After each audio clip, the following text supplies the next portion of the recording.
Are you noticing a shift in the way our children are engaging with the world around them? Are screens becoming increasingly dominant presence in their lives? Today we are diving into an important discussion about the consequences of endless screen time for kids. Welcome back to my channel and let's get started.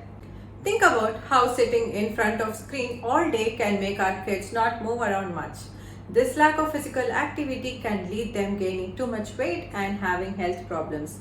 So it's important to encourage them to play outside and be active. Another thing to consider is how screens can mess with their sleep. The bright light from screens can make it hard for them to fall asleep. And we all know that sleep is super important for growing and feeling good. To help them sleep better, it's a good idea to have some screen-free time before bedtime. When they spend too much time with screens, they might not learn how to talk and get along with other kids very well. Talking face to face and understanding each other's feelings is a skill they need. So let's make sure they have chances to play with friends and have real conversations. In school, if they are always looking at screen instead of paying attention to their lesson, it can affect how well they do in school. They might find it hard to focus on things they need a lot of attention.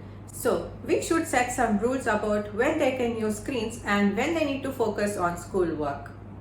Using screens too much might almost stop them from using their imagination and thinking in creative ways. Doing things like drawing, playing with toys and solving puzzles helps their brains grow. Let's encourage them to do more of these activities. Sometimes being on screen can make them feel angry or moody. The stuff they see on screens can affect how they act. To help with this, we can choose the types of things they can watch and other ways to watch and have fun and express themselves. And lastly, we want to make sure that they don't get too attached to screen.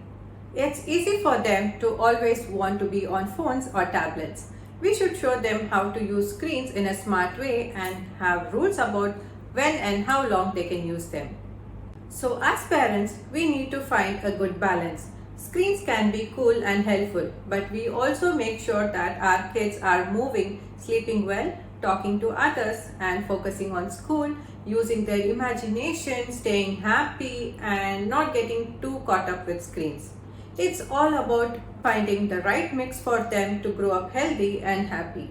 Before you go, I would love to hear your thoughts on this topic.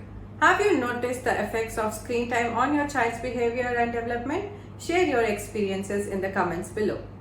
In my next video, I will talk about the ways to help your child spend less time on screens. So don't miss it. And if you like this video, give it a thumbs up and subscribe to my channel for more on parenting. And don't forget to hit the bell notification for more updates. Thank you.